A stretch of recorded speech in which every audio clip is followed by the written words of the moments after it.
usia Nabi 1 sampai 40 tahun, orang Mekah sayang sama Nabi. Bahkan orang-orang Mekah memberi judul cap atau panggilan kepada Nabi Muhammad sebagai Al-Amin, orang yang dipercaya. Kenapa? Dari kecil tidak pernah bohong, maka diberi gelar Al-Amin, yang dapat dipercaya. Ada nih di Senjai dikasih gelar Al-Amin? Ada? Sarjana ini Al-Amin, dapat dipercaya? Tidak ada. Kalau namanya Amin, banyak. Rabbi shrah li sadri wa yassir li amri.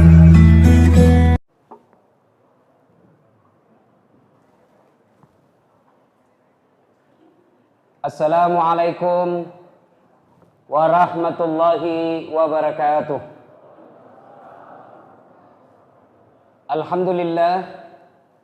Alhamdulillahi rabbil alamin. Wa bihi nasta'inu ala umurid dunya waddin. Ashhadu an la ilaha illallah wa ashhadu anna Muhammadan abduhu wa rasuluh. Allahumma salli ala Sayyidina Muhammad wa ala alihi wa sahbihi ajma'in. Amma ba'd, faqad qala Allah subhanahu wa ta'ala fi kitabil karim wa huwa asdaqul qailin. A'udzu billahi minasyaitonir rajim. Bismillahirrahmanirrahim. Ya ayyuhalladzina amanu udkhulu fis silmi kaffatan wa la tattabi'u khutuwatis syaitan innahu lakum aduwwum mubin. Wahai orang-orang yang beriman, masuklah engkau ke dalam Islam secara sempurna. Jangan Islam pencitraan. Mau pilkada, bajunya langsung nakala ustaz. Pakai songkok, pakai gamis, sarung, dah bungkus badannya gamis, pegang tasbih, foto, pasang baleho 4x6. Begitu suruh mengaji, tidak nak tahu. Ini Islam pencitraan, tidak suka Tuhan. Wala tattabi'u khutuwatis syaitan, dan jangan engkau ikuti langkah-langkah setan, karena sesungguhnya setan itu musuh yang nyata bagi kalian. Nabilan dulu mamaku waktu kecil, kalau ada orang ceramah, lari semua itu setan di situ nak. Mapelai, tidak bisa duduk, lari semua itu setan di situ. Itu dulu tahun 80, tahun 90, dulu.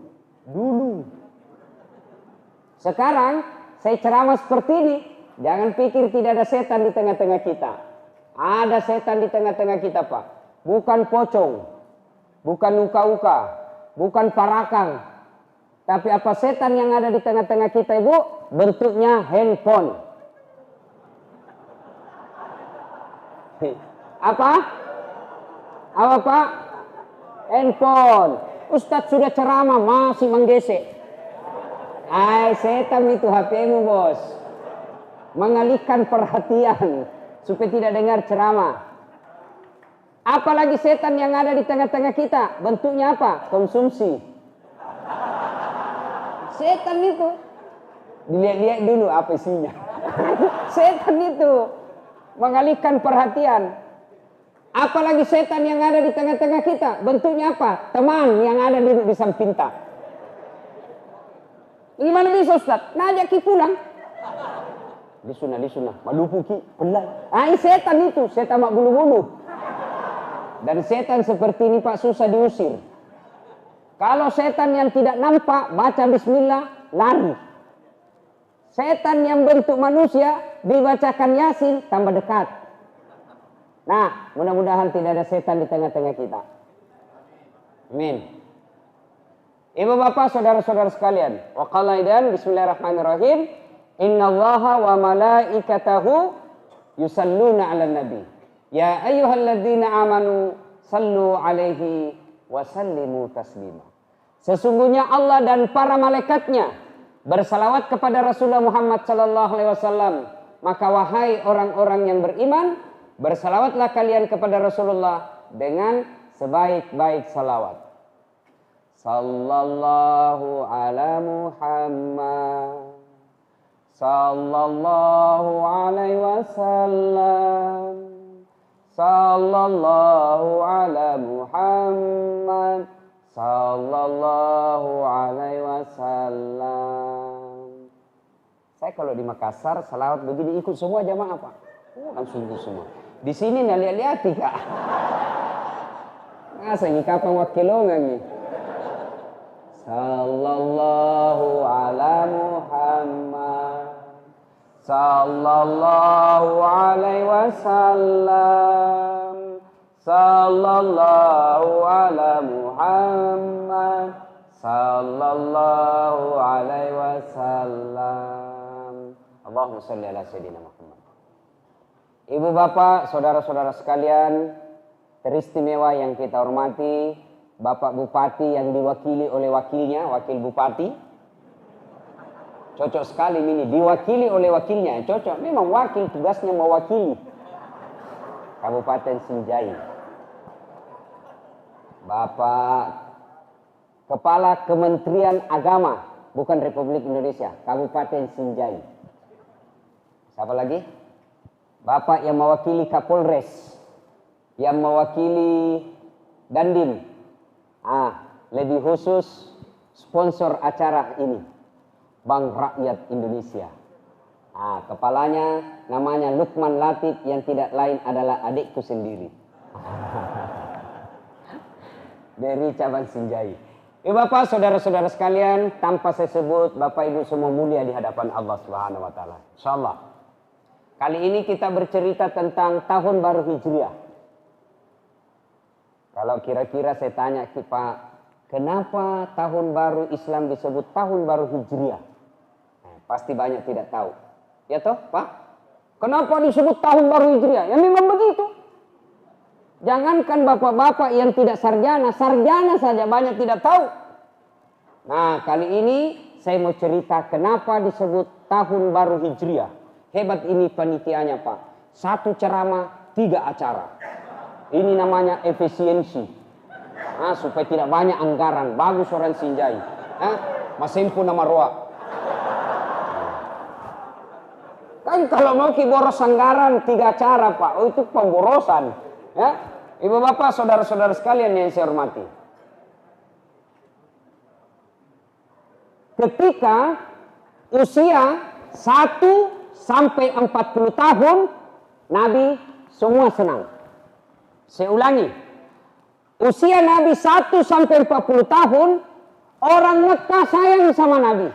Bahkan orang-orang Mekah memberi gelar, judul, cap atau panggilan kepada Nabi Muhammad sebagai Al-Amin, orang yang dipercaya. Kenapa? Dari kecil tidak pernah bohong, maka diberi gelar Al-Amin, yang dapat dipercaya. Ada nih di Sinjai dikasih gelar Al-Amin? Ada? Sarjana ini Al-Amin, dapat dipercaya? Tidak ada. Kalau namanya Amin, banyak. Ya, 1 sampai 40 tahun. Ketika Nabi usia 40 tahun, Nabi mulai gelisah. Apa sebab Nabi gelisah? Dia kasihan lihat sekampungnya, dia kasihan lihat pamannya, dia kasihan lihat sepupunya. Kenapa yang kasihan orang di Mekah menyembah Latta, Manat, Uzza dan Hubal? Patung dia sembah. Nabi gelisah. Kenapa disembah patung? Kenapa bukannya sekalian bikin patung disembah? Waktu itu Pak, orang Mekah 4 tuhannya. Latta, Manat, Uzza, Hubal. Dan orang bikin Tuhan berdasarkan status ekonominya. Yang kaya sekali, dia bikin Tuhannya dari emas. Ada tangannya, ada kakinya, ada kepalanya. Yang kaya. Yang miskin, dibawanya miskin, antara miskin dan kaya, masyarakat menengah, dia bikin dari tembaga. Yang miskin dari kayu. Yang miskin sekali, dia bikin Tuhannya dari tepung terigu. Dia bikin tangannya terigu, Dia kasih air, nak tepung, nak kasih bikin kepalanya, nak kasih mata, nak bikin tangannya, bikin perutnya, bikin kakinya. Baru nak sembah. Selesai dia sembah, namanya orang miskin lapar. Baik maluku ipa. Bunyi-bunyi perut nak. Nah lihat-lihat Tuhannya. Baru dia bilang, Tuhan maafkan saya. Kita saling pengertian Tuhan. Sudah makiku sembah, sekarang saatnya Tuhan harus paham saya lapar. Dia lihat-lihat Tuhannya, baru ditutup matanya, diambil tangannya. Dia gigit tangan Tuhannya. Nggak berhenti kenyang, nggak kenyang-kenyang juga, masih lapar. Dia ambil kakinya. Masih juga lapar, dia ambil kepalanya. Masih juga lapar, dia makan sekalian satu Tuhannya. Sekejam-kejamnya orang Sinjai, Pak, belum ada yang makan Tuhannya. Tapi Arab jahiliyah zaman Nabi, Tuhannya dia makan. Maka Nabi Muhammad gelisah, sengsara. Gimana kasihan ini? Akhirnya Nabi pergi kalau sekarang bahasa Jawanya, bersamedi. Berkira-kira sekarang itikaf, naik ke Gua Hira. Berenung di dalam Gua Hira. Bermalam.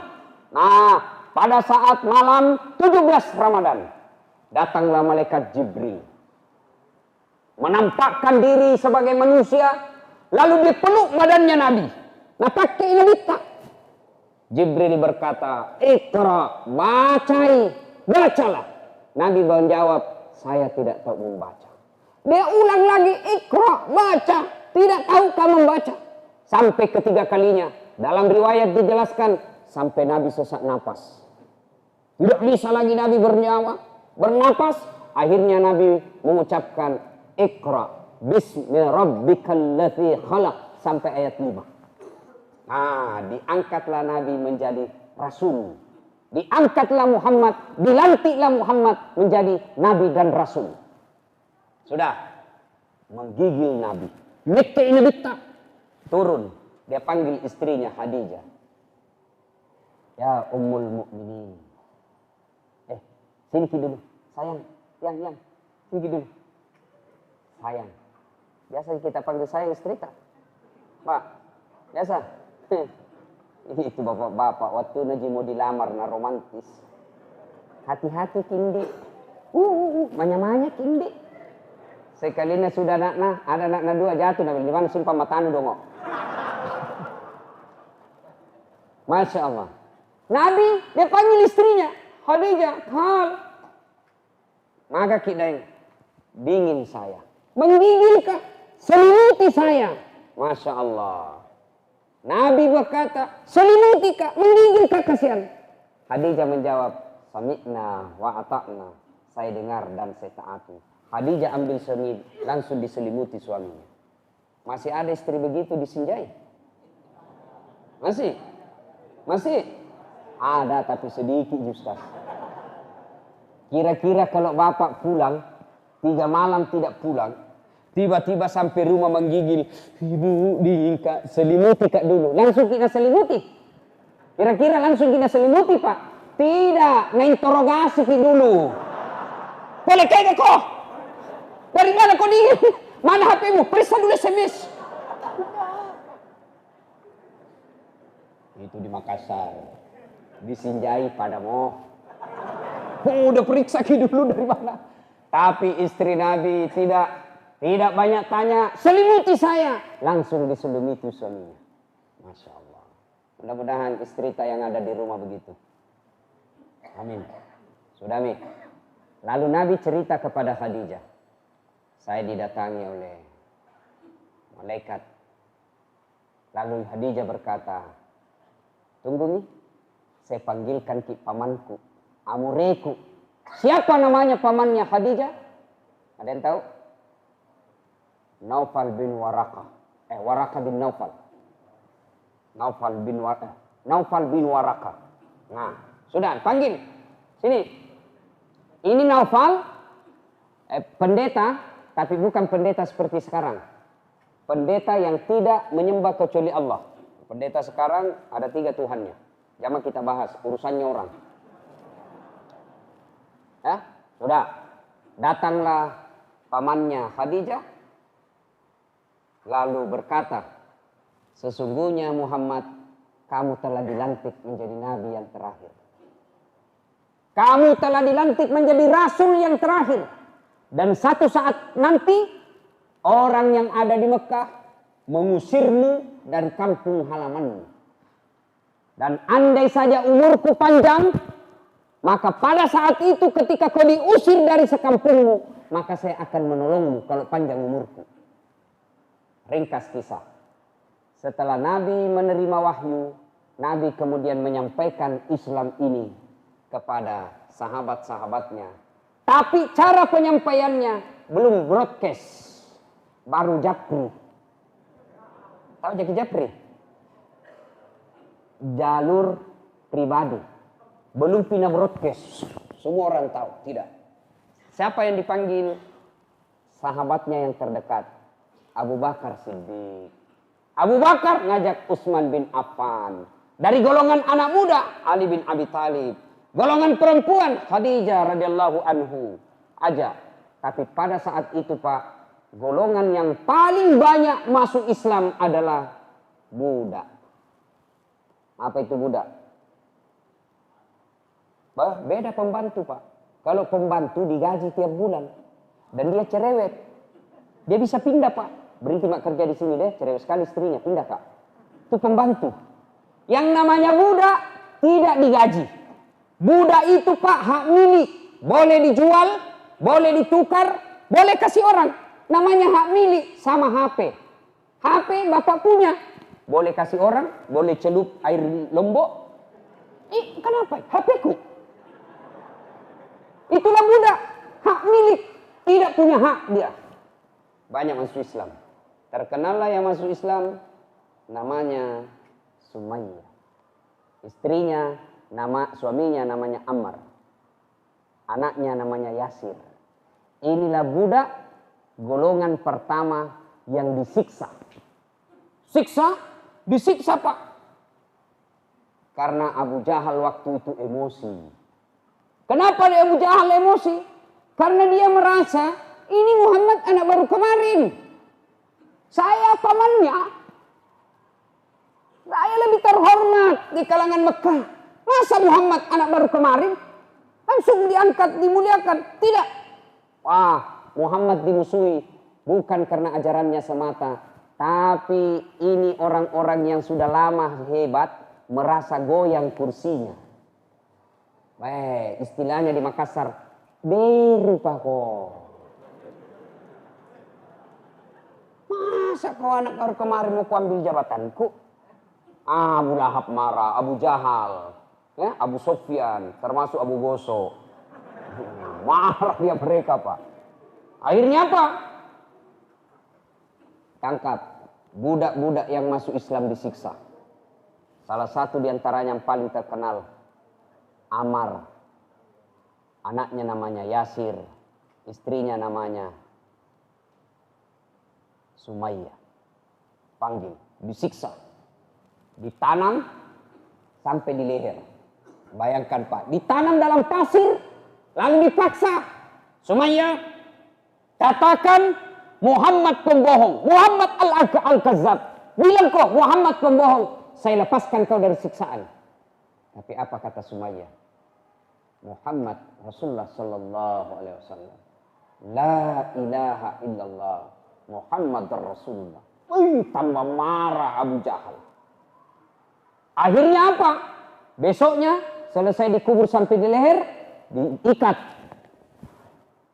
Lalu dia bilang Abu Lahab, Abu Jahal, Sumayyah, saya tahu kenapa kau bela sekali Muhammad. Muhammad kan gagah, gamar lagi, magaretai. Ku tahu barangkali kau sayang Muhammad karena kau jatuh cinta sama dia. Mupuji Muhammad tuh. Marah Sumayyah Pak, wanita budak. Marah, dia kumpulkan semua air liur yang ada di mulutnya. Lalu dia ludahi mukanya Abu Jahal. Abu Jahal, mukamu tidak lebih mulia daripada kotoran unta. Kalau kita bahasa kita, itu mukamu lebih busuk daripada tai. Bayangkan, bangsawan, anggaplah ini orang terhormat disinjai misalnya, lalu dinudai sama pembantu. Marah Abu Lahab, dia ambil tombak, dia hujamkan tombak ke dadanya Sumayyah 3 kali. Mati Sumayyah karena la ilaha illallah. Manusia pertama yang mati syahid membela agama Allah, kaum perempuan namanya Sumayyah. Nah, jangan anggap enteng ibu-ibu di atas. Ibu-ibu pertama mati syahid. Bayangkan. Nah, sudah makin hari makin banyak orang Islam. Makin hari makin banyak. Dan golongan yang banyak masuk Islam semakin dilarang, makin banyak orang masuk Islam. Dan golongan itu adalah budak. Sudah ringkas kisah karena waktu terbatas. Akhirnya apa? Musyawarah ini orang-orang Arab jahiliyah, ya, kafir-kafir Quraisy, musyawarah. Dia bilang, saudara-saudara sekalian, ini Muhammad makin hari makin menjadi-jadi. Bagaimana caranya ini? Ada yang usul. Begini bos, kirim Walid. Walid ini bapaknya Khalid. Kirim dia, ahli diplomasi. Bawa dia, bujuk Muhammad. Datanglah Walid menghadap kepada Muhammad. Muhammad, capek nih orang berkelahi baku musuh bos. Jadi apa mau tak? Begini saja. Cari mako harta. Apa kau mau? Kami kasih kau. Mau kau perempuan? Saya kasih kau paling cantik. Mau kau jabatan? Kami angkat kamu sebagai kepala suku paling terhormat. Kira-kira kalau kita dikasih begitu Pak, apa jawaban tak? Alemai. Masya Allah. Nabi tidak. Apa jawaban Muhammad sallallahu alaihi wasallam? Andai saja matahari kalau takkan tangan kananku, bulan di tangan kiriku, saya tidak akan berhenti berdakwah. La ilaha illallah Muhammad Rasulullah. Oh, ini orang hebat Pak. Banyak di antara kita. Bagaimana hukumnya? Haram. Bagaimana? Betul haram. Avanza. Oh iya. Halal.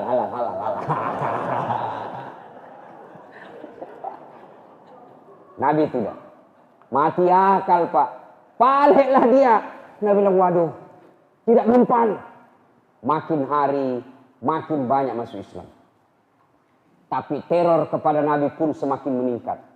Suatu ketika Nabi pergi di depan Ka'bah. Lagi tawaf. Tiba-tiba datang Abu Lahab. Abu Lahab marah. Kenapa? Dia bilang ini Muhammad. Masya Allah. Sudah terang-terangan kamu mengajarkan agamamu.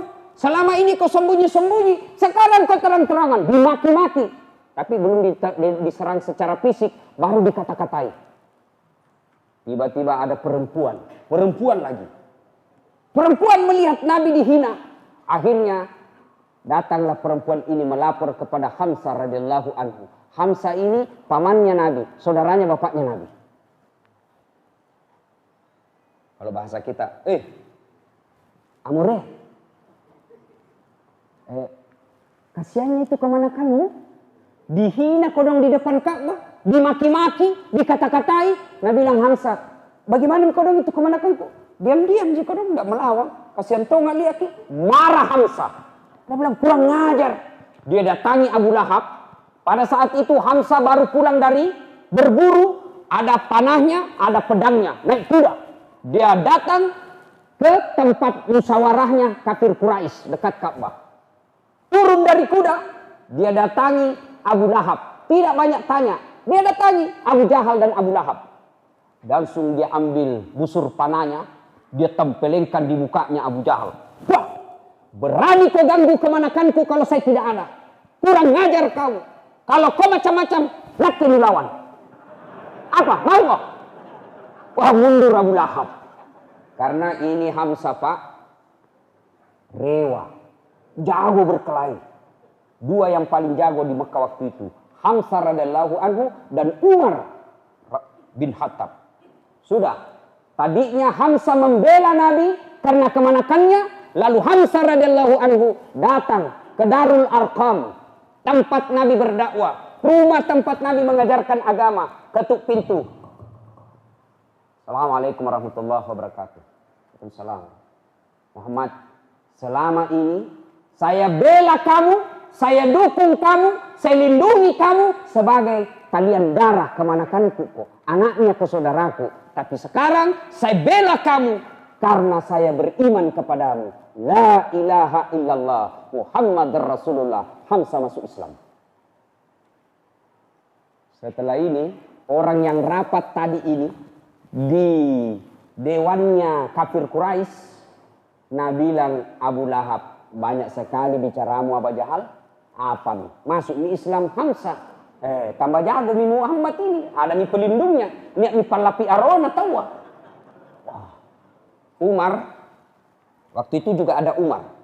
Mulailah Umar gelisah. Ini kita di Mekah. Berpecah belah. Ada bersaudara kandung, adik kakak, baku musuh.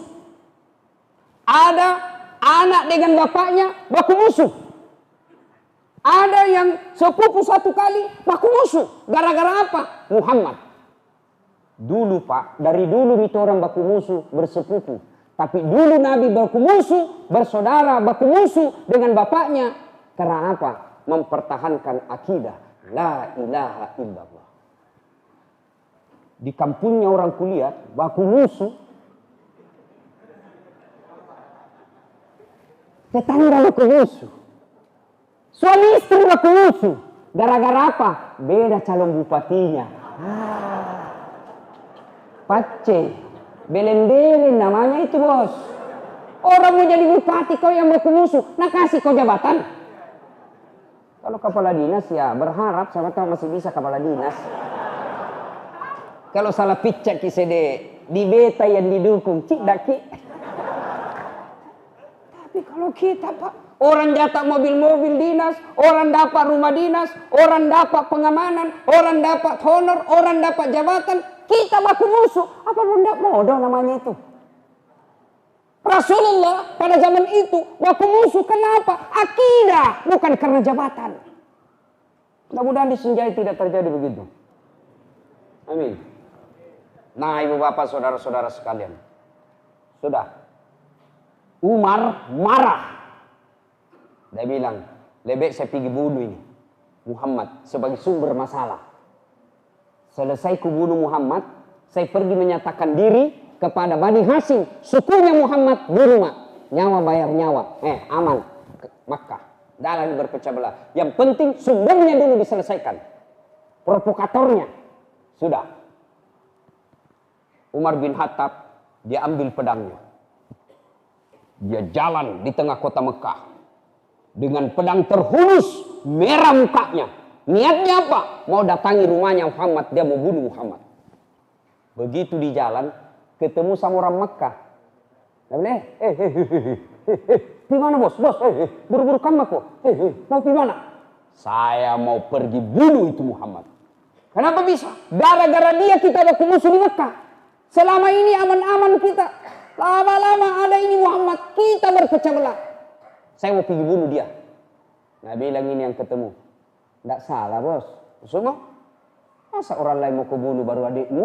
Maksudnya apa? Itu adikmu Fatimah sudah masuk Islam. Betul kok?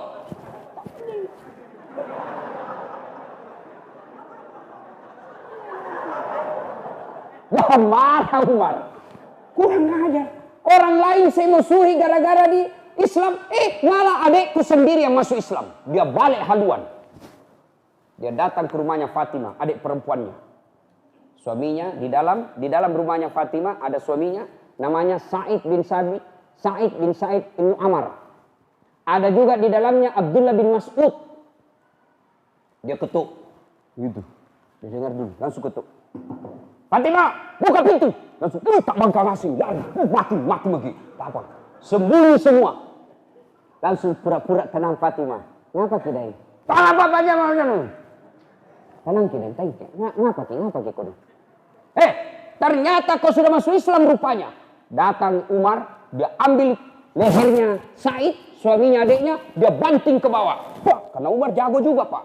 Dia banting ke bawah, dia cekek lehernya sampai sesak napas, hampir mati. Datang adiknya tarik Umar. Jangan kasih gitu kau suamiku. Kurang ajar kalian semua. Kau berkhianat kepada kami. Dicekek. Fatimah marah. lalu dia bisik telinganya. La ilaha illallah Muhammad Rasulullah. Kenapa saya masuk Islam? Umar heran. Barusannya ini adekku lawan kak. Pasti ada masalah ini. Enggak biasanya ini adekku membantah saya. Kali ini dia bantah saya. Pasti ada masalah ini. Ada yang penting. Umar mundur. Lalu kasihan melihat adiknya yang disikut berdarah bibirnya. Diambil sapu tangannya Umar. Dia mau lap itu. Dia bilang adiknya, jangan kau sentuh saya. Wah, barusannya adikku ini begini. Duduk Umar sambil merenung. Dalam perenungannya tiba-tiba Umar melihat ada gumpalan-gumpalan. Kalau kita sekarang kertas. Tapi dalam itu tidak ada kertas. Tapi apa? Daun kurma. Dibawanya Sa'id. Dia bilang apa itu? Jangan dekat-dekat. Apa itu? Bela-bela kok. Ini apa? Kitab suci. Kasih lihat kak. Tapi tidak boleh. Ini untuk orang suci. Kasih lihat mah dulu. Akhirnya diserahkan. Dan Umar membacanya. Apa yang dibaca itu? Surat Taha. Pulang Ki nanti baca itu surat Taha pak. Baca Ki. Itu Umar terkenal tegas. Tapi lembut hatinya. Kita berharap polisi dan tentara seperti itu. Amin. Tegas. Tapi bicara kebenaran. Iya Ki. Sama preman. Jangan kok. Sama Ustaz. Pak Ustaz.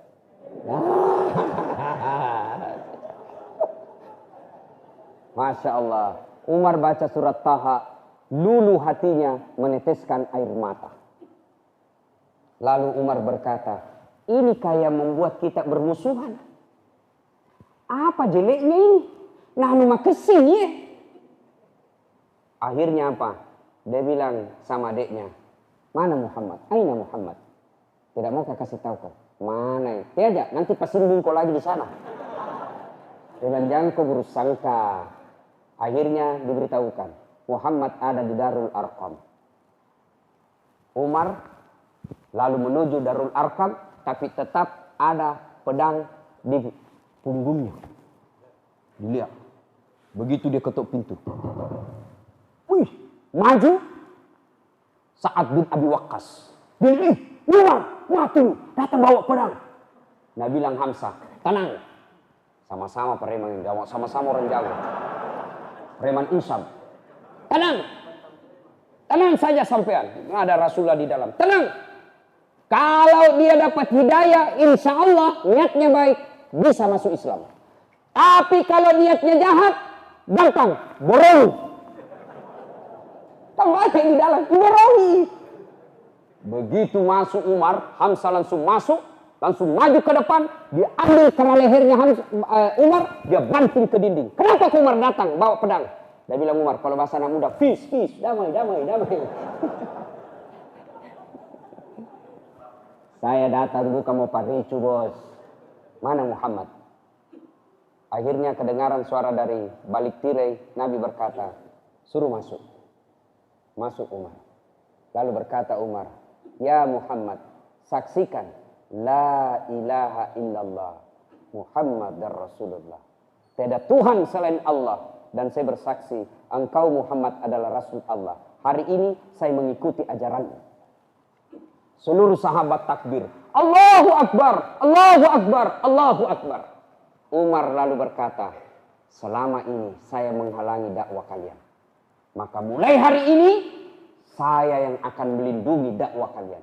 Kalau ada yang coba ganggu dakwamu, nakke palapi arona. Wah ini, makanya Ustadz itu harus juga dekati tuh yang banyak-banyak. Yang banyak tatunya, yang pakai anting-anting. Itu dekati. Supaya apa? Kalau ada yang ganggu Ustadz, dia yang maju. Jadi perlu itu Pak. Akhirnya, ya setelah Umar masuk Islam, kemudian dia datangi rumahnya Abu Lahab. Bayangkan gini Umar Pak. Dia datangi rumahnya Abu Lahab. Dia ketok pintunya Abu Lahab. Ya kesempatan minum dulu Pak. Kita kira gampang ceramah Pak. Susah itu. Nah, lalu Umar dia datangi rumahnya Abu Lahab. Abu Lahab, keluar Abu Lahab. Umar, kenapa kok siang-siang datang? Saya masuk Islam. La ilaha illallah Muhammad Rasulullah. Kenapa? Kususai kok. Umar Pak, iya Umar Pak. Terang-terangan dakwah bil haq. Enggak sembunyi-sembunyi. Masya Allah. Dia datangi rumahnya Abu Lahab. Dia datangi rumahnya Abu Jahal. Dia datangi Abu Sufyan. Dan menyatakan diri masuk Islam. Akhirnya pada zaman itu. Dakwah mulai digencarkan secara terang-terangan. Makanya perlu kita didukung oleh kekuasaan Pak. Perlu kita didukung oleh orang hebat. Supaya dia bisa melindungi dakwah. Ini maknanya orang Islam tidak boleh buta politik. Orang Islam harus berpolitik. Kenapa? Kalau kita tidak berpolitik, maka orang lain berpolitik. Dan kita akan dibodoh-bodohi. Kata Umar bin Khattab, tidak mungkin kau bisa laksanakan syariat tanpa kekuasaan. Tidak usah demo-demo Pak, bikin pusing polisi. Tidak usah demo-demo, bikin pusing aparat. Bagaimana caranya? Jadilah anggota DPR. Perbaiki kita punya negara. Tapi nggak bilang lagi orang, bagaimana mau jadi anggota DPR Ustaz? Dia gak duit. Beli baju kaos, beli jilbab. Juga masyarakat kita masyarakat yang munafik. Kasih baju kaos, siap. 5 suara, aman. Begitu datang 500.000, siap. Nasalai baju kaosna. Jangan Pak. 500.000 2 kali makan habis. Tapi dosanya Pak dibawa sampai mati. Innal munafiqina fid darkil asfali minan nar. Sesungguhnya orang munafik itu tempatnya nanti di akhirat. Keraknya dikikna nerakai. Jadi kalau ada yang kasih ki baju kaos, ada yang kasih ki jilbab, ada yang kasih ki uang, ambil. Tapi jangan pilih. Terima kasih Pak, Bapak sedekah saya. Saya doakan ki mudah-mudahan menang ki. Soal di TPS belum saya bisa jamin. Begitu saja. Ambil Pak, karena Bapak sombong kalau dikasih tidak mau. Tapi kalau Bapak mau tegas dan bukan calon, tak kasih tahu saja. Mohon maaf Pak. Sebenarnya calonku ini. Tapi kalau kita kasih Kak, saya terima. Tapi kalau itu harapan tak kita kasih Kak, supaya kita tidak kecewa, bawa maki pulang. Itu orang Islam Pak. Umar bin Khattab, itulah makna hijrah. Ya Bapak, saudara-saudara sekalian. Nah, sudah. Umar semakin berdakwah secara terang-terangan. Tapi siksaan pun semakin menjadi-jadi. Akhirnya apa? Sahabat hijrah ke Abbasiyah. Sampai itu kemudian Nabi perintahkan hijrahlah ke Madinah. Sahabat hijrah sembunyi-sembunyi. Tapi Umar secara terang-terangan. Dia sholat 2 rakaat dulu di depan Baitullah. Lalu dia pidato. Ayuhan nas, wahai manusia, penduduk Makkah, saya Umar mau hijrah hari ini. Siapa yang mau pisah kepalanya dengan badannya, halangi nggak? Wah, ini betul-betul ini Pak. Oh, diharapkan orang Islam seperti ini Pak. Masya Allah. Siapa yang mau janda istrinya, coba Pak kau halangi saya. Umar hijrah secara terang-terangan, tidak sembunyi-sembunyi. Lalu putus asa ini orang Makkah, kafir Quraisy. Musyawarah lagi. Saudara-saudara sekalian, Muhammad makin menjadi-jadi. Ada punya saran dari belakang usul. Saya Pak Ketua, apa? Sogok uang, Muhammad kasih uang supaya dia berhenti dakwah. Apa dia bilang? Tidak mempan, bukan pejabat Indonesia. Kasih uang habis perkara. Bukan disenjai, bukan. Sana negara kampung orang. Kalau begitu, kasih perempuan. Kirim perempuan paling cantik, seksi. Kirim. Nah bilang, bukan orang Indonesia. Ketemu perempuan loyo. Banyak kan pejabat kita, kasihan. Istrinya sudah ada, cantik. Masih gak suka orang lain. Begitu ditanya, kenapa? Nah bilang, lobe istriku di rumah, Ustaz. Saya bilang, nah kita tunjuk kasih lobe ki. Makanya Ibu, jangan ki lobe Ibu. Kebanyakan ibu nanti cantik kalau mau pergi pengantin. Bu, batin, anak dampul mukanya, anak kira tembok. Kasih kuning, biru, jenggot merah, biru, abu-abu. Begitu mau tidur sama suaminya, la ilaha illallah. Daster 3 hari tidak ada cuci, tidak pakai. Bagaimana suami tadi nama Chandri. Pergi kantor, pelayanannya eksekutif. Naik pesawat, kelas bisnis. Sampai di rumah, pelayanan ekonomi.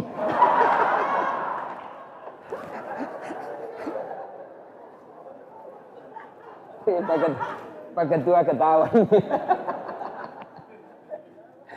Bapak saudara-saudara sekalian. Nah, akhirnya ada yang mengusulkan dari belakang. Kalau begitu, bunuh saja. Jangan panjang cerita. Bunuh Bawan nih. Kata ketua sidang. Tapi Muhammad kan ada keluarganya.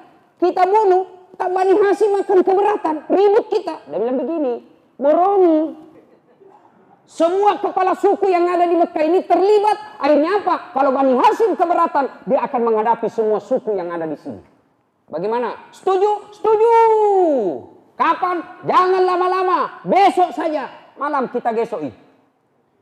Ini keputusan rapat. Muhammad besok malam dibunuh. Catatan, tidak boleh bocor. Siapa yang kasih bocor ini rahasia, subversif, gangguan stabilitas negara, dihukum pancung. Setuju? Setuju. Keluar. Ada peserta rapat tidur sama istrinya. Nah bilang, ibu, apa kata tadi? Apa rapat? Jangan ngomong-ngomong. Rahasia. Kau saja aku kasih tahu ini. Jangan ngomong-ngomong ah. Apa? Muhammad besok mau dibunuh. Kodong. Jangan ngomong-ngomong. Jangan kasih tahu orang. Kau saja ini? Iya pak.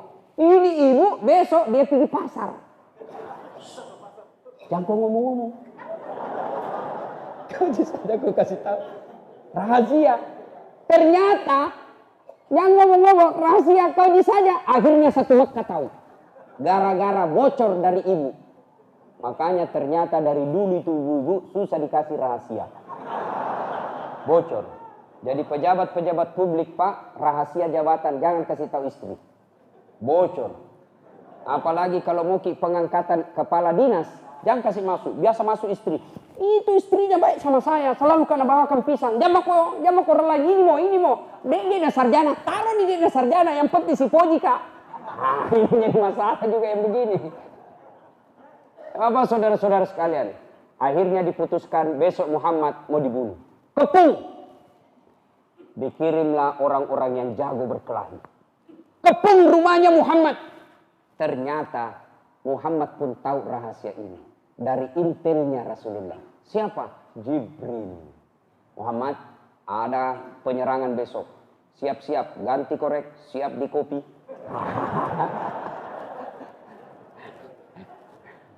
Nabi siap. Panggil Ali bin Abi Thalib. Ali, tolong ganti saya di tempat tidurku malam ini. Ali siap. Masya Allah. Tidur Ali. Dikepung rumahnya Nabi. Nabi membaca satu surah. Bismillahirrahmanirrahim. Ada yang tahu surah ayat yang dibaca Nabi? Ada? Bismillahirrahmanirrahim. Wa ja'alna aydihim sadda wa min halfihim fa'aghsaynahum fahum la yubsirun. Di muka mereka kami pasang dinding, di belakang mereka kami pasang dinding sehingga tidak nampak Rasulullah sallallahu alaihi wasallam keluar. Inilah yang ayat orang selalu baca kalau ada polisi lalu lintas rahasia di jalan raya. Ada mahasiswa aku dia bilang, balik-balik kita Ustaz. Kenapa aku bilang balik-balik? Bisa ada itu Ustaz balik-balik. Dia bilang, ku baca ini ayat ditangkap ja. Kenapa aja polisi? Kenapa bisa? Nggak pakai helm kau Ustaz. Bukan ayat yang salah, kau yang dongo. Masa minajak kalau polisi nggak pakai kau helm, memangnya polisi buta. Itu ayat untuk Rasulullah. Bukan niat jahat. Nabi keluar tidak ada yang melihat. Masya Allah. Begitu Abu Lahab tersadar masuk serang rumahnya Nabi. Ternyata Nabi Muhammad sudah tidak ada di dalam. Gelisah Abu Lahab. Lalu Abu Lahab dan Abu Jahal bikin sayembara. Pengumuman. Sayembara. Siapa yang bisa menangkap Muhammad hidup atau mati? Saya kasih hadiah 100 ekor onta betina hamil. Tidak ada suaminya. Onta, betina, tidak ada suaminya. Ini namanya onta. Tidak ada suaminya binatang, wajar Pak. Tapi sekarang banyak tuh cewek masa ingat sama onta. Amil tidak ada suaminya, beleng-beleng. Bopik kok cilaka.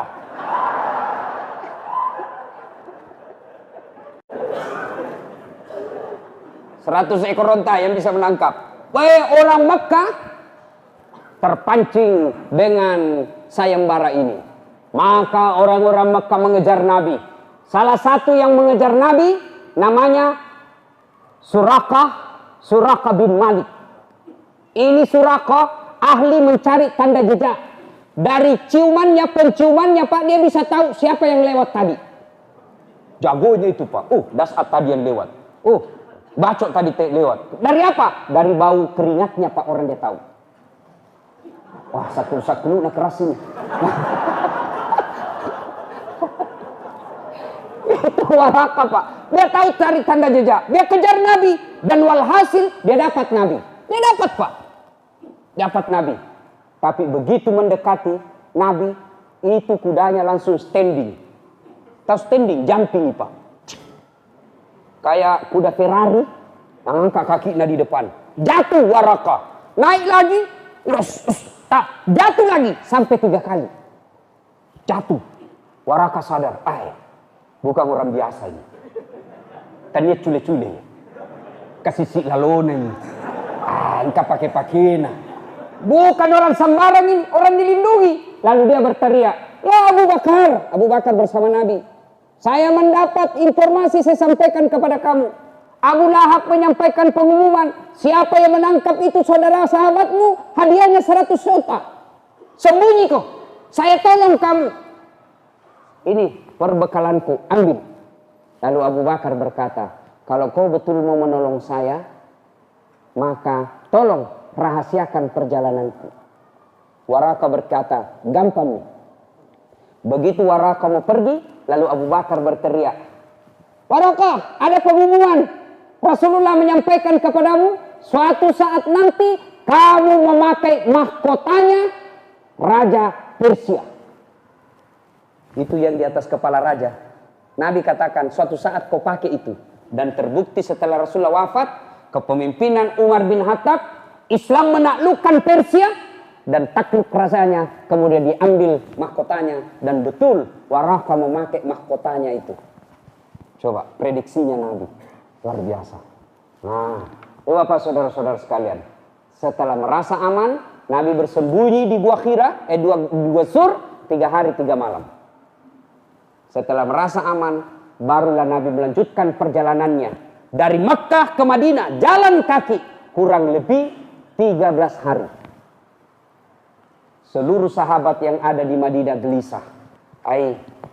Ditangkap Nabi. Kenapa? Saat itu tidak ada HP yang bisa SMS.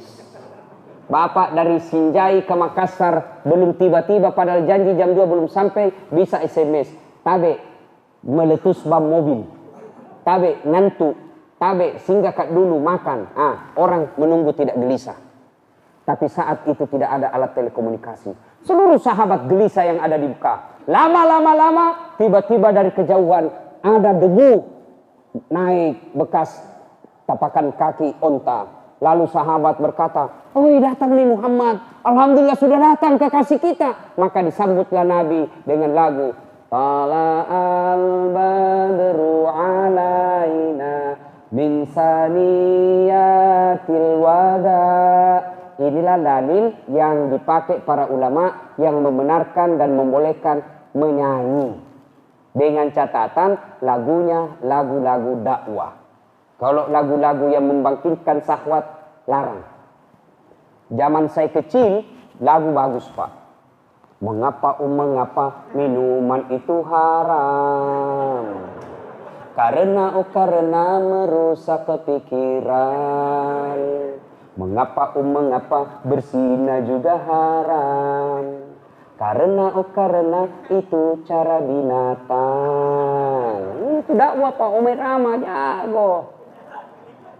Apalagi lagunya bila kamu. Masya Allah. Bagus lagu-lagu dulu Pak, dakwah. Pernah suatu ketika saya duduk-duduk, menyanyi, saya kasih nonton lagu-lagu dulu mamaku, Titik Sandora.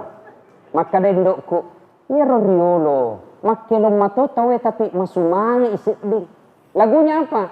Insaflah wahai manusia, bila dirimu bernoda. Goyang juga Pak, tapi kepalanya sama jempolnya goyang. Sekarang Pak ada trio macan, kuek. Lagunya apa? Datang suaminya apa? Apa lagunya? La la la la la la, panggil aku si Jablay. Abang jarang pulang, aku jarang dibelai. Nah, sambung anaknya, pulang-pulangku berbadan dua. Masuk lah nggak kayak Pak. Kalau lagu begini tidak boleh, ya. Bapak, saudara-saudara sekalian, maka kaum Madinah, masyarakat Madinah dan Ansor ini orang yang hijrah bersama Nabi, dan muhajirin, Ansor ini orang Madinah.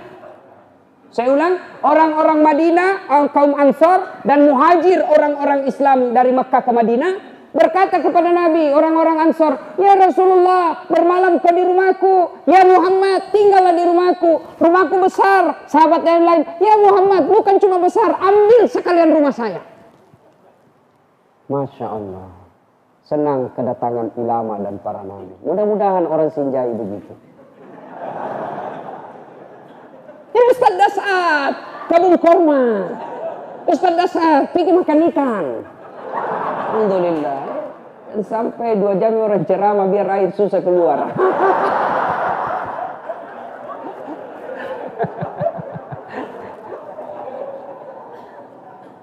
Tapi apa jawaban Nabi? Saya serahkan kepada ontaku. Di mana ontaku singgah, disitulah saya.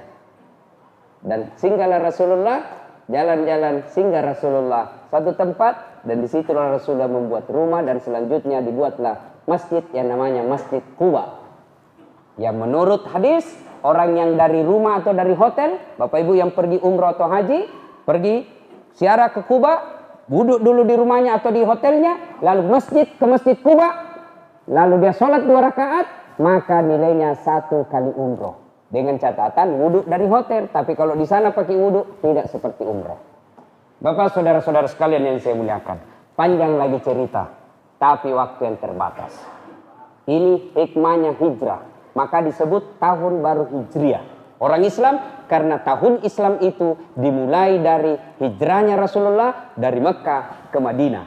Dan tahun Islam, penanggalan Islam bukan diawali pada saat Rasulullah hidup, tapi yang mendeklarasikannya, yang memulainya adalah Umar bin Khattab. Bapak, saudara-saudara sekalian, tidak ada gunanya ini cerita kalau tidak ada hikmah yang kita ambil.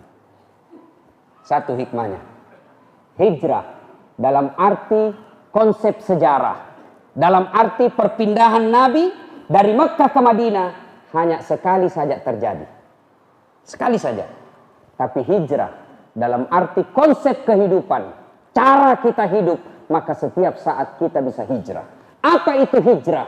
Pindah dari apa yang dilarang Allah menuju apa yang diridai Allah. Dari apa yang tidak boleh menuju apa yang dia boleh. Itulah hijrah. Bapak-bapak yang ada di tempat ini, kalau mau hijrah bersama Nabi, mau hijrah bersama Nabi 1439 tahun yang lalu, tidak bisa nih. Tapi kalau hijrah bersama Nabi dengan cara apa? Kita tinggalkan yang salah.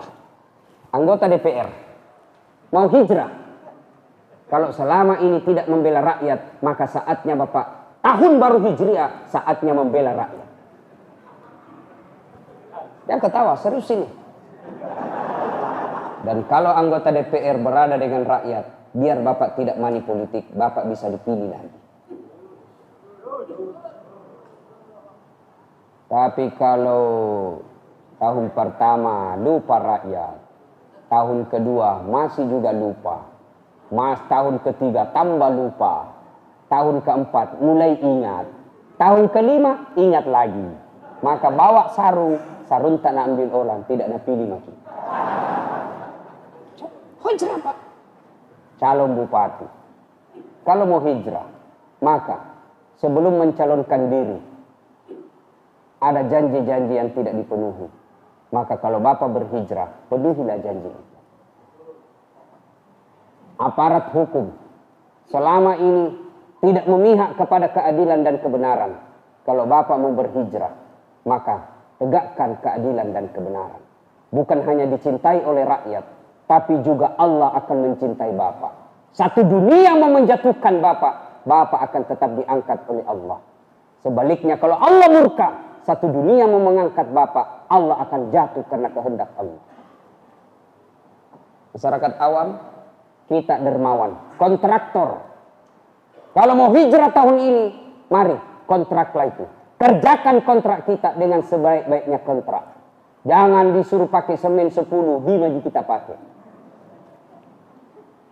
Jadilah kontraktor yang betul-betul membangun untuk rakyat. Pernah dengar ceritanya kontraktor di akhirat, Pak? Pernah dengar cerita kontraktor di akhirat?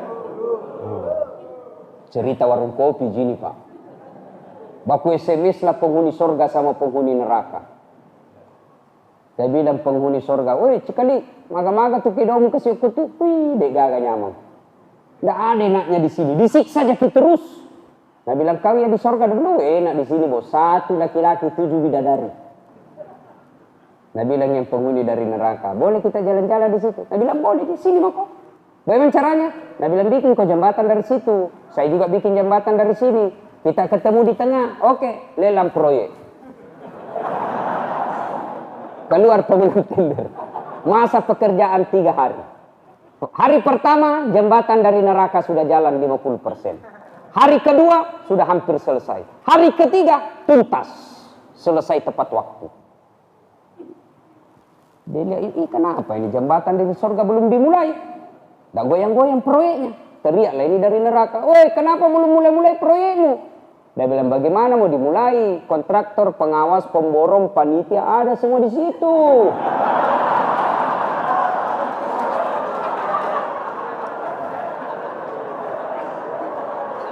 Di sini pengurus masjid di sini. Pekatek dia ini sama kalkulator. Dia ada juga proyek kasih. Cerita-cerita warung kopi gini. Tentu bukan yang ada di sini. Tapi pun kalau ada, ayo hijrah. Ya hijrah. Hijrah sebenarnya adalah takwa. Hijrah adalah sebenarnya adalah taubat. Bapak punya dosa, Bapak punya maksiat, selama ini khianat, selama ini berdosa, selama ini dia pezina, selama ini pemakan barang haram, Allah berfirman, "Wala tayasu min rahmatillah." Jangan kau putus asa akan rahmatku, besar dosamu, tapi ampunanku jauh lebih besar. Berapa tong itu dosamu? Kecil itu dosamu, ampunanku jauh lebih besar daripada dosamu. Wala tayasu min rahmatillah. Bapak punya dosa, dijelaskan. Kau datang dengan cara berjalan, aku menjemputmu dengan berlari. Yang jadi masalah bukan dosa. Yang jadi masalah mau tidak kita bertobat kepada Allah. Tobat kita. Selama ajal menjemput, maka selama itu dosa-dosa pasti diampuni Allah. Kita orang Sinjai, berapa dosa kita? Kita manusia biasa. Jangankan kita manusia akhir zaman, Nabi dan Rasul kalau kita dengar khutbah tadi punya dosa. Nabi Adam pernah berdosa makan buah khuldi. Nabi Ibrahim pernah berdosa ketika dia berbohong di hadapan Raja Namrud. Yunus alaihissalam pernah berdosa ketika sangka buruk kepada Allah. Nuh alaihissalam pernah berdosa ketika gagal mendidik anaknya. Itu Nabi, apalagi kita. Jadi kalau begitu bukan dosa masalah kita. Masalah kita adalah mau tidak kita bertobat kepada Allah. Dan itu enaknya Tuhan tak Pak, beda manusia. Kalau Bapak minta taubat, minta ampun sama manusia, kadang ada syaratnya. Ustaz, maafkan saya, waktu pilwali dulu saya pinta. Kita suruh Kak bikin baleho 10, 5 jiku bikin. Langsung, itu bisa dikalah gara-gara kau. Oke, saya maafkan kamu, saya maafkan kau. Tapi jangan kau lagi lewat depan rumahku. Itu manusia. Tapi Allah, Bapak datang penuh dosa dan langit. Langit dan bumi penuh dosa. Lalu datang Bapak minta ampun. Apa janji Allah? Innallaha yuhibbut tawwabin. Saya cinta kepada hambaku yang bertobat. Masya Allah. Oleh karena itu, raih ampunan Allah. Taubatnya. Bagaimana cara taubatnya? 1. Taubatan nasuha, syaratnya. 1. Menyesal. 2. Mengakui. 3. Tidak mengulang. 4. Ganti dengan kebaikan. 5. Berkaitan dengan barang, kembalikan barangnya orang. Ini agak susah, Pak. Menyesal gampang, mengakui gampang, tidak mengulang gampang. Tapi yang susah kasih kembali itu barang. Jadi kalau ada aparat pejabat publik pernah ngambil barang negara, kasih kembali besok, Pak. Selama Bapak tidak kasih kembali, tobatnya tidak diterima. Dan begitu Bapak meninggal, di padang mahsyar disuruh pikul itu semua barang yang pernah kita ambil. Dewa minta tangga atap, pantas silam meja di kantor. Kok paling malai lah cilaka. Hancur lagi, anda tobatlah. Dengan cara apa? Kasih kembali. Bagaimana cara tobat? 1. Tobat bil lisan. Istighfar. Astaghfirullahaladzim azim wa atubu ilaihi. La ilaha illa anta subhanaka inni kuntu minadz zalimin. Pulang lagi tinggal salat isya tak bisa tidak berjamaah, tinggal mati di masjid sambil istighfar. Astaghfirullah rabbal baraya, astaghfirullah minal khataya, astaghfirullah rabbal baraya, astaghfirullah minal khataya. Istighfar dengan cara lisan. La ilaha illa anta subhanaka inni kuntu minadz zalimin. Tiada Tuhan selain Engkau ya Allah. Maha suci Engkau ya Allah. Sesungguhnya hamba telah mendosai, telah menzalimi diri saya sendiri. Yang kedua, taubat dengan cara apa? Memperbanyak salat sunat taubat. Salat sunat taubat. Bagaimana caranya salat sunat taubat? Sama salat sunnah yang lain. Beda niat. Kalau tahajud niatnya tahajud. Duha niatnya duha. Berbeda pendapat ulama. Ada yang mau pakai usalli silahkan. Tidak mau pakai usalli tidak usah. Sekarang ini ada juga ustadz hanya pendapatnya saja yang benar. Tidak mau terima perbedaan pendapat. Itu ustadz sombong itu yang begitu.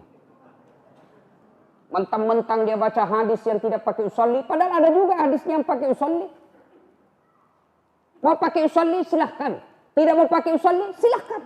Saya ditanya mahasiswaku, ustadz yang pakai usalli sah, sah. Yang tidak pakai usalli sah. Dari mana yang tidak sah? Yang tidak sholat. Nah, kalau mau kita pakai usalli, usalli sunnat al-taubat. Raka'ataini lillahi ta'ala. Allahu Akbar. Saya niat sholat sunnat taubat 2 rakaat. Sunnah hukumnya bagi saya lillahi ta'ala. Allahu Akbar. Tidak hafal itu, sudah bilang mungkin saja. Tuhan, saya sunnat taubat kali ini nah. Allahu Akbar. Selesai. Boleh juga tidak usah pakai usalli kalau mau langsung saja Allahu Akbar. Caranya sama sholat sunnah yang lain. Kapan tobatnya? Sujud terakhir. Tobat maki. Caranya curhat maki. Mapaletu nih. Sampaikan apa penyesalan itu dalam sujud terakhir. Boleh diucapkan, boleh juga tidak diucapkan. Tapi jumhur ulama mengatakan tidak usah ucapkan, dalam hati saja. Ya Allah, ampuni saya. Saya hilap di kantor kemarin ya Allah. Saya tidak sengaja ya Allah. Saya betul-betul lepas kontrol ya Allah. Nggak pegang tangan sekretarisku. Akhirnya saya pegang juga ya Allah. Aku pegang-pegang maki.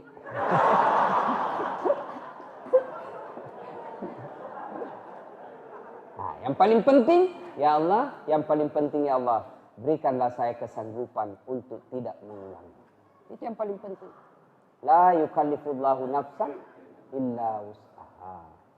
Lalu tambah dengan doa, maksud saya doanya, Rabbana la tusik qulubana ba'da is hadaitana wa hab lana min ladunka rahmah. Jangan engkau palingkan hati hamba setelah engkau berikan hidayah dalam diri hamba. Ibu bapak saudara-saudara sekalian, pada akhirnya tahun baru Hijriah adalah tahun momentum, saat, masa, kesempatan untuk memperbaiki diri. Kalau bapak betul-betul memperbaiki diri, maka janji Allah dalam Al-Quran. Innallaha, bismillahirrahmanirrahim. Innalladzina amanu walladzina hajaru wajahadu fi sabilillahi ulaika yarjuna rahmatallahi wallahu ghafurur rahim.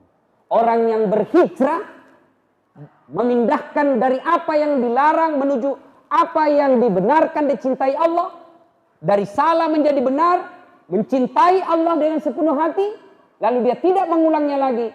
Itulah orang-orang yang betul-betul aku rahmati, kata Allah Subhanahu wa taala. Mudah-mudahan ada di antara kita semuanya memperoleh hidayah dari Allah di tahun ini, sehingga tahun yang akan datang menjadi yang lebih baik lagi. Demikian, terima kasih atas segala perhatian. Terima kasih kepada Bapak Kepala Kementerian Agama Kabupaten Sinjai yang mengundang saya pada BRI Kabupaten Sinjai, cabang Sinjai. Ya, mudah-mudahan kehadiran kita di sini menjadi amal. Mudah-mudahan kegiatan kita ini diberkahi oleh Allah Subhanahu wa taala. Demikian, mudah-mudahan ada manfaat. Sebelum saya akhiri, saya mau kasih berita gembira. Ini tidak ada hubungannya sama ceramah. Berita gembira gini. Apa gerangan? Saya mengajak Bapak Ibu sekalian, saya punya program umroh umat. Apa itu umroh? Memberi kemudahan, bukan kemurahan. Karena murah itu Pak biasa tipu-tipu. Kemudahan. Maksudnya apa Ustaz? Kasih saya panjar 5 juta, Ustaz mendaftar ke 5 juta. Sudah itu kasih berkas lengkap, saya kasih umroh. Pulang pagi baru bayar. Cicil 1 juta 1 bulan. Pulang pagi. Pergi maki dulu umroh. Kalau orang lain suruh cicil dulu 3 tahun, lunas baru berangkat. Saya tidak, kasih umroh dulu. Pulang pagi baru bayar. Yang penting bayar. Berapa lama cicilnya Ustaz? Tergantung. Misalnya bintang 5, 27 juta. Sudah bayar 5 juta, berarti tinggal 22 bulan. Tiap bulan 1 juta. Bagaimana kalau lagi 6 bulan, tiba-tiba meninggal? Dalam cicilan baru 2 bulan, cicil meninggal. Insya Allah saya halalkan lunas. Jangan juga berdoa mudah-mudahan sudah umroh mati.